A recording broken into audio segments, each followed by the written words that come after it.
एक दिन बच्चों ने पिकनिक जाने की बात कही। यह सुनते ही अंकिता की रूह कांप गई, क्योंकि उसे एक पुराना किस्सा याद आ गया। ये बात तब की है जब अंकिता 10वीं क्लास में पढ़ रही थी। एक दिन टीचर ने पिकनिक का प्लान बनाया था। अपने सभी दोस्तों के साथ अंकिता ने भी जाने के लिए हां कर दी। पिकनिक पर जाना था पावागढ़। पूरा स्कूल पिकनिक जा रहा था, इसलिए करीब 30 बस सभी बच्चों को ले जाने के लिए तैयार थी। अंकिता अपने दोस्तों के साथ सबसे पीछे वाली बस में बैठ गई। सभी हंसते मस्ती करते हुए बस से जा रहे थे। तभी कुछ दूर जंगल के पास पहुंचकर उसी बस से तेज आवाज आई। ये वक्त रात के करीब 1:30 का था। ड्राइवर गाड़ी से बाहर निकला तो उसे पता चला कि टायर फट गया है। ड्राइवर ने सबसे कहा कि बस का टायर बदलने में करीब 2 घंटे लगेंगे, आप सब नीचे उतर जाइए, मैं इसे बदल देता हूं। आप लोग पास के ढाबे में जा सकते हैं, वहां गर्म गर्म चाय पी लीजिए और मैं इस टायर को फटाफट बदलने की कोशिश करता हूं। ड्राइवर की बात सुनकर सभी बस से उतर गए और पैदल चलते हुए पास के ढाबे में पहुंचे। वहां एक बूढ़ा व्यक्ति चाय बना रहा था। इतनी रात को ढाबा खुला हुआ और किसी इंसान को चाय बनाते देख सबको हैरानी हुई। उस बूढ़े इंसान ने कहा, आप सब चाय पी लीजिए, यहां अक्सर लोगों की गाड़ी खराब हो जाती है, इसलिए मैं भी अपना ढाबा हरदम खुला रखता हूं। आप जैसे राहगीरों को कुछ मदद हो जाती है। उनकी बात सुनकर सबने चाय का ऑर्डर दे दिया। उन्होंने कुछ ही देर में सबके लिए चाय बनाकर मेज पर रख दी।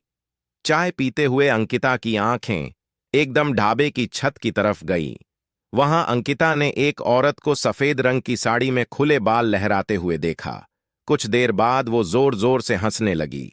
भले ही हंसने की आवाज किसी को सुनाई नहीं दे रही थी, लेकिन अंकिता ने उसे मुंह खोलकर हंसते हुए देखा था। ये सब देखकर अंकिता ने डर के मारे आंखें नीचे झुका लीं। कांपते हुए किसी तरह से अंकिता ने चाय दोबारा पीना शुरू ही किया थी कि उसी वक्त जोर जोर से किसी के चिल्लाने की आवाज जंगल की ओर से आई। ढाबे में बैठे हुए सभी बच्चे और टीचर उस आवाज को सुनकर डर गए। सबको डरा हुआ देखकर उस बूढ़े इंसान ने कहा कि मैं देखकर आता हूं, क्या हुआ है, आप लोग यहीं बैठे रहो। इतना कहकर वो आवाज की तरफ बढ़ गया। तभी एक लड़की को खून की उल्टी लगातार होने लगी। उसको देखकर सबकी हालत और खराब हो गई।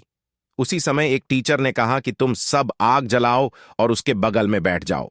सबने मिलकर आग जलाई और गोल घेरा करके बैठ गए।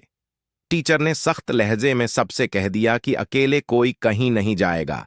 वैसे भी सब इतना डरे हुए थे कि अकेले कहीं जाने की हिम्मत हो नहीं रही थी। आग के पास बैठे बैठे 3 बज गए।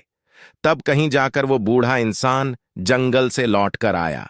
उसने सबकी तरफ देखा और कहा कि उस चीख को सब भूल जाना, नहीं तो जीना मुश्किल हो जाएगा। इतना कहकर वो ढाबे के अंदर चला गया। तभी ड्राइवर भी टायर बदलकर बस लेकर ढाबे के पास पहुंचा। सभी लोग भगवान का नाम लेते हुए उस बस में बैठ गए। टीचर ने बस में बैठते ही सबको कहा कि कोई एक दूसरे से बात नहीं करेगा, सीधे सब सो जाओ। टीचर की बात मानकर सब चुपचाप बस में ही सो गए। उसके बाद पिकनिक स्पॉट पर पहुंचे और करीब 1 हफ्ते बाद घूम कर आ गए। पिकनिक में किसी ने दूसरे बस के बच्चों से उस रात के बारे में कुछ नहीं कहा, क्योंकि टीचर ने मना किया। लेकिन पिकनिक से लौटते ही सबने अपने दोस्तों और दूसरी क्लास वालों को इस भूतिया घटना के बारे में बताया। आज पिकनिक का नाम सुनते ही यही भूतिया ढाबे की कहानी अंकिता के मन में आ गई और बच्चों को पिकनिक भेजने से उसे डर लगने लगा। कहानी से सीख, बीती घटनाओं को भूल जाना ही अच्छा है, नहीं तो जीवन भर वो घटना डराती रहती है।